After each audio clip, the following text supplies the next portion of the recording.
चलिए स्टार्ट करते हैं क्वेश्चन 35 से, राइट। तो 35 क्वेश्चन में इसमें पूछा है मैक्सिमम एलोंगेशन। भैया याद रखना, मैक्सिमम एलोंगेशन और मैक्सिमम एंगल, ये चीज़ हमेशा पूछता है। मैक्सिमम एलोंगेशन तुम लोग को ऑलरेडी पता होगा, जब एनएलएम पढ़ा होगा तो एफबीडी के हिसाब से बनाते थे तुम लोग, तो आता था के x equal to m g, right, equilibrium position पे। तो एक्स का वैल्यू कितना हो जाता था एम जी बाई के, और जैसे ही तुमने फिर पढ़ा वहाँ पे वर्ड पर एन जी, तो तुम्हारा वहाँ पे जो आया था एलोंगेशन वो कितना आया था, that is 2x, that is 2 m g by k, याद है। उसी हिसाब से वहाँ पे जब पढ़ा था तो एक एंगल आया था बहुत प्यारा सा, tan theta equal to a by g.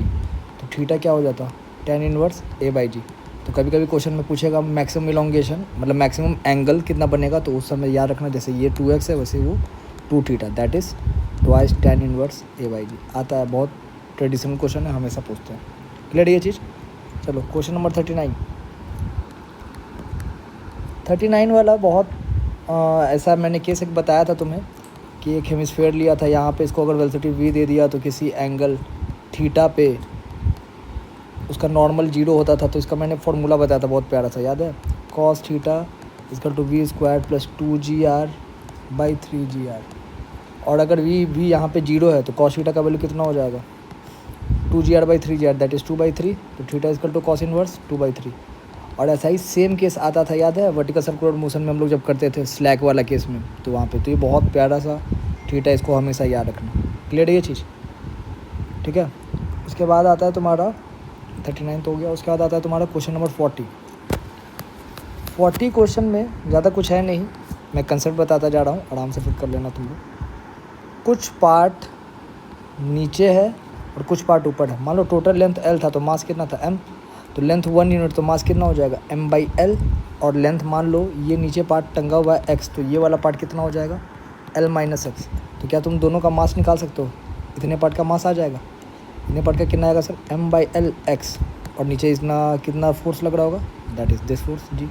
और ऊपर में इतने पार्ट पे कितना फ्रिक्शन एक्ट कर रहा होगा इधर साइड, दैट इज़ इतना का मास हो गया m/l-x, राइट। ये तुम्हारा हो गया। अब यहाँ से ये तुम्हारा मास ऊपर में है, सॉरी m/l भी होगा यहाँ पे, और ये मास ऊपर में है। उसके बाद तुम इसको ऐसे ट्रीट कर सकते हो, मान लो 2 ब्लॉक ले लिया, पुली से अटैच है, राइट। तो ये यहाँ पे मान लो ये m डैश है और ये m डबल डैश। अब यहाँ पे याद है t का वैल्यू और यहाँ t का वैल्यू, तो यहाँ से तुम दोनों को इक्वेट कर सकते हो।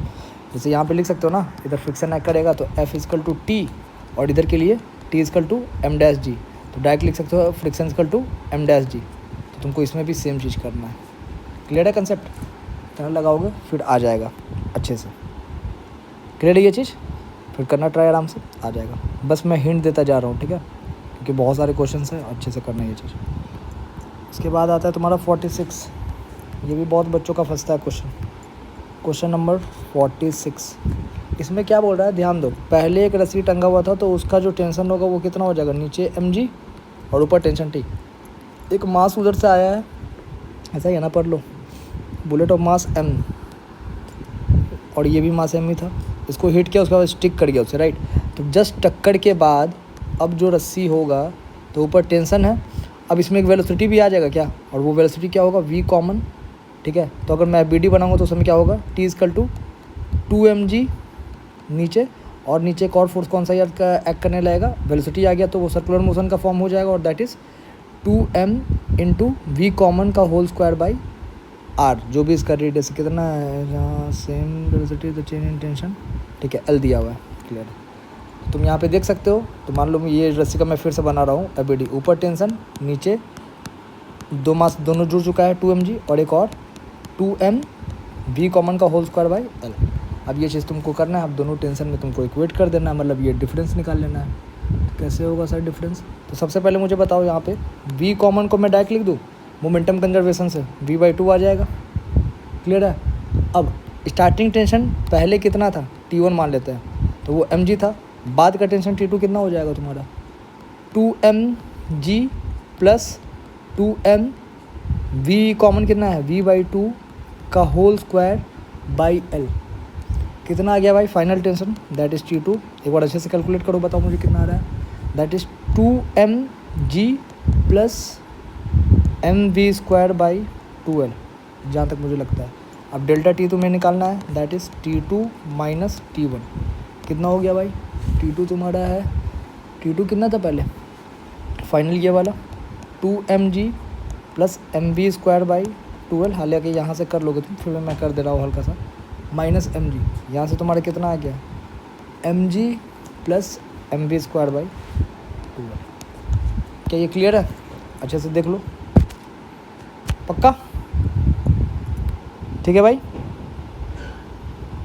क्लियर है ना ये चीज़? ठीक है, गुड। अच्छे से जो भी स्क्रीनशॉट लेना है ले लो इसको। फिर अब दूसरा क्वेश्चन की ओर बढ़ते हैं। अब क्वेश्चन है तुम्हारा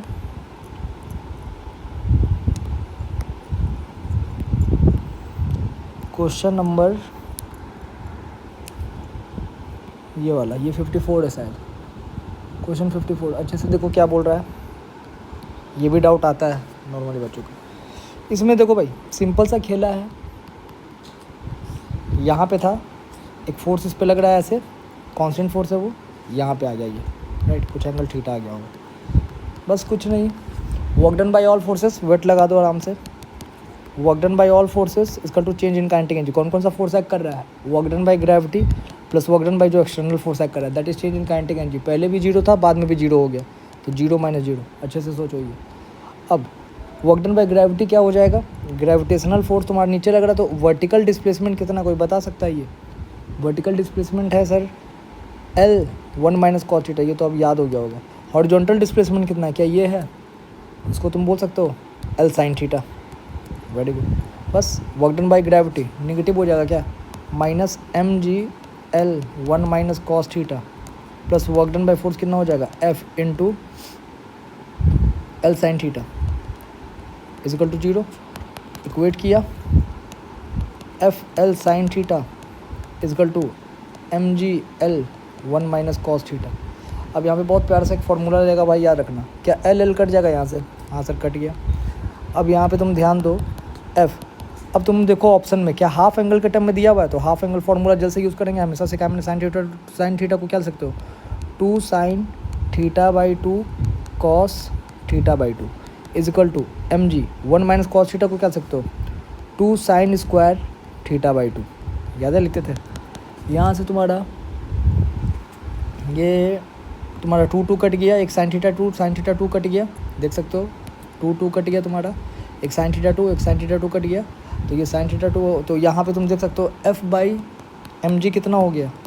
sign theta by 2 by cos theta by 2, सही है, equal to tan theta by 2। कोई है? F बाई mg का वैल्यू पूछा, tan theta by 2, that is 4th। Clear है भाई? लिख लिया? अच्छे से देख लो इसको, सही है, पक्का? ठीक है ना? चलो अब आ जाओ एक और क्वेश्चन, वो देख लेते हैं। ये क्वेश्चन है तुम्हारा क्वेश्चन नंबर 63। देखो भाई 63 अच्छा क्वेश्चन है, पूछता है power P is required maintain the liquid flow through pipe by velocity. हालांकि ये थोड़ा सा फ्लूइड वाला अगर पढ़ा रहेगा तो बहुत अच्छे से क्लियर हो जाएगा, कोई बात नहीं, अभी के हिसाब से देखो। चलो पावर तुमको अगर समझना है अभी तो बस अभी मैं एक फार्मूला लिख रहा हूँ, उसके हिसाब से समझना। F डॉट V तो जानते ही हो, बस मैं डायरेक्ट लिख रहा हूँ, उसके हिसाब से समझ जाओगे। अब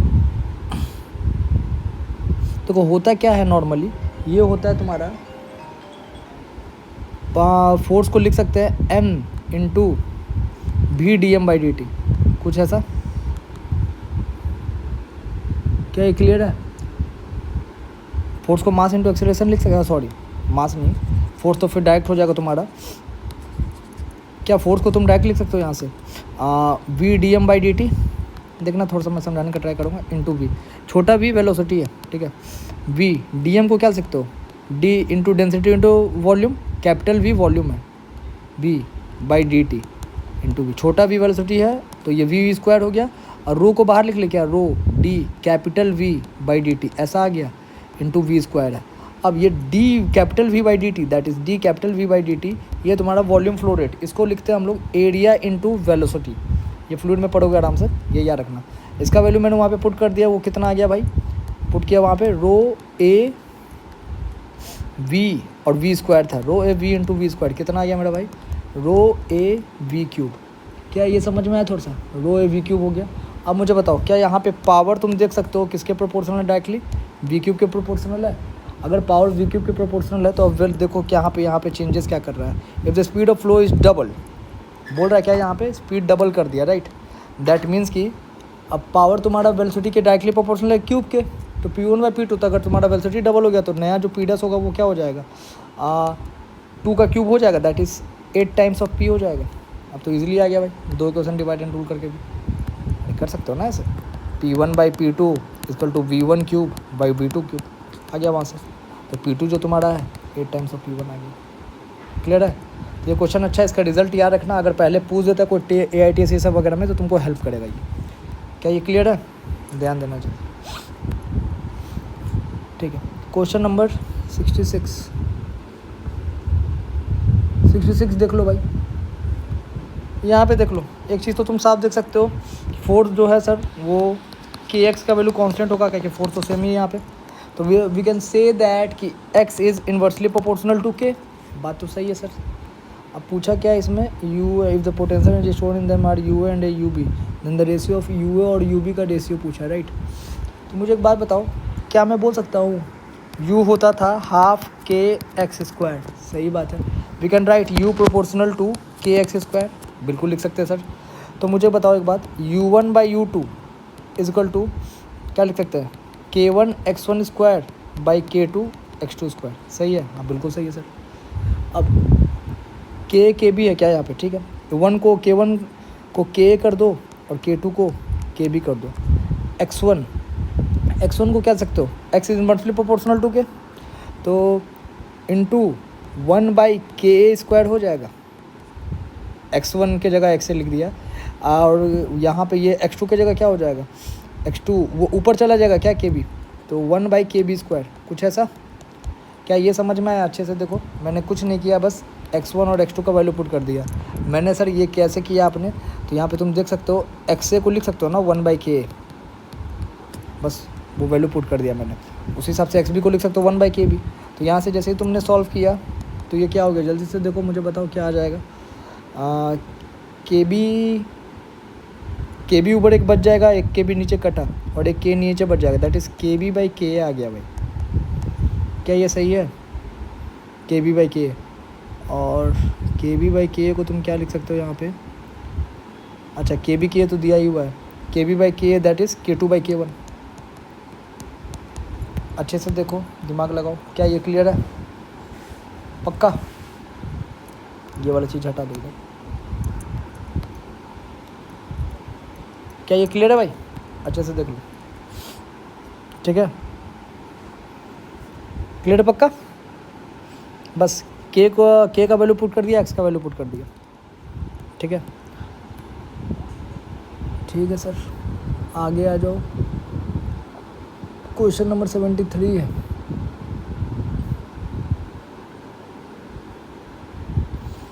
क्या बोल रहा है भाई, truck moving on a block of 2 kg kept inside an observer also stands at rest in the truck, then work done by pseudo force on the block in 5 seconds will be, there is no relative motion between truck and block।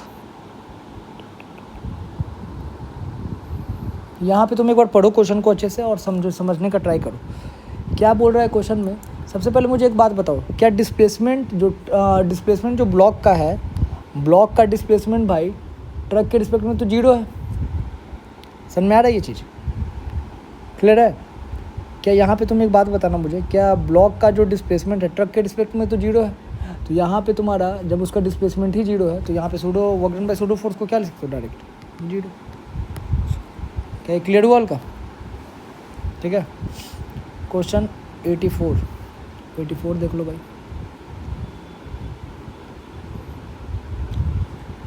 ये तो भाई easy है, ई को लिखते थे हम लोग, क्या लिखते थे, E = v/u लिखते थे, अब मुझे एक बात बताना, किस हाइट से छोड़ा गया है? तो मैंने तुमको बताया था, जिस हाइट से छोड़ा जाता था तो यहाँ पे तुम्हारा u कितना हो जाएगा, √2g इंटू कितना से छोड़ा गया है, 80, और गया किस हाइट तक है, 40 तक है, तो v कितना हो जाएगा, √2g इंटू 40। ये तो इजी क्वेश्चन है। तो √2g into 40 by √2g into 80 कितना आ गया, √40/80 कितना हो गया ये तुम्हारा, 1/√2। ख़त्म, क्लियर है, पक्का, ठीक है। क्वेश्चन नंबर, एक बार ये देख लो ब्लॉक वाला,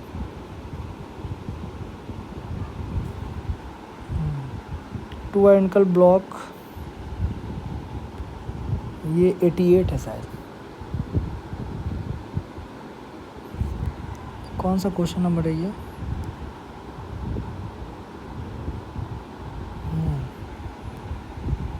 क्या बोल रहा है इसमें, देखो क्वेश्चन नंबर ये 88 है क्या, पहले यहाँ पे एक बार देख लेते हैं, मिला लेते हैं।